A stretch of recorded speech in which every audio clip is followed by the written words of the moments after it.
QM stands for Qualified Mortgage. It's kind of become a hot topic here because it took effect in January of this year.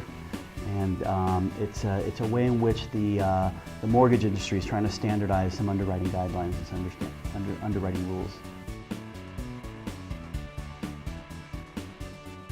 The thing about QM that I think creates a little bit of misunderstanding and confusion for people is they don't understand what it means to them, okay? The idea behind it is to standardize some underwriting rules.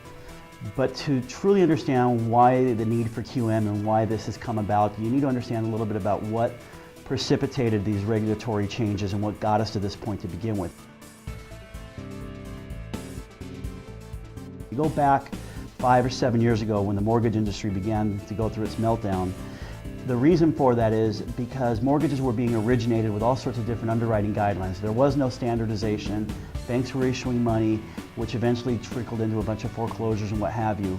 And the way that the banking industry works is they package these loans, okay, after their loans are originated, and they sell them in what we call secondary markets. They take this money to Wall Street. So when a bank issues, for example, a $400,000 loan, they're not going to wait for 30 years for that money to be paid back. They just take that money, they sell it, and recycle that money, and that's where they make their money. They bundle these in packages of several hundred loans, and they were selling these to secondary markets, and there was a lot of bad loans in them. And what happened is these secondary markets bought these bad loans, and they were taking all these losses. And that's what led to the complete mortgage meltdown. So to help eliminate some of that, they said, all right, we need to standardize some underwriting guidelines so that no matter what's being sold to secondary markets, we know we have a quality product. And that's really kind of what precipitated these regulatory changes. So it's not so much about the consumer, although I think it's being painted that way. It's more about delivering a quality product to Wall Street, something that Wall Street can then bank on and securitize and monetize it.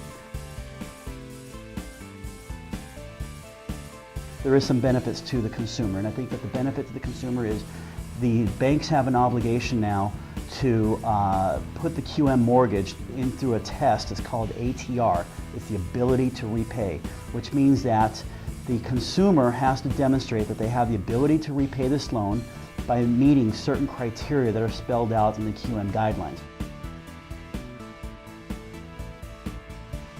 The reason behind QM is to standardize underwriting, to make sure that a borrower who takes out a QM loan has the ability to repay that, and the value in that for the bank is that if they issue a QM loan and they can show that the consumer met that ability to repay the loan, if that loan goes to default or foreclosure, the consumer can't turn around and sue the bank. The bank has an exemption, and that exemption exempts them from being sued by saying, hey, you guys lent me, you guys gave me a loan that I couldn't afford.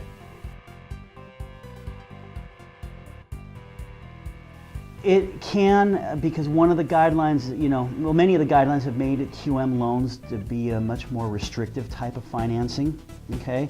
So banks who issue QM loans and only QM loans might find themselves in a slightly tighter box. For example, a 43% maximum debt ratio. We have to show that the borrower can meet that ability to repay by having a certain amount of disposable income.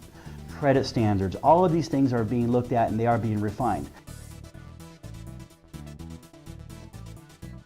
There's nothing that says you can't do a non-QM loan. It's not illegal to do a non-QM loan. Okay, banks will still continue to do that, so there will be some niche products out there that will allow people who don't fall into the QM model to do a non-QM loan. However, because a bank is going to forego that exemption of not being, of potentially being sued, if you take out a non-QM loan, you can expect that for that added risk for going non-QM, it's going to be a higher interest rate. There's going to be a higher cost to transact. Yeah, you won't find state of income. That for the most part is being, outlawed. To do a state of income loan, you're looking at a hard money type of a loan, going to a private investor. But what you will find is the ability to go up to, say, a 50% debt ratio. Okay, maybe there's a borrower who may have income that's not being properly accounted for. Maybe they have commissions or bonuses, but we don't have a 2-year track record of it, but we know they're going to get it going forward. Well, the QM guideline says that if you don't have a 2-year history of that bonus income, we can't count it. Well, now this person's trying to buy a house and their debt ratio may appear to be at 48, 49%. It would no longer fit within the QM model. They'd have to go outside of QM. So we can do that, but they're going to pay a little bit more for it, unfortunately. Yeah.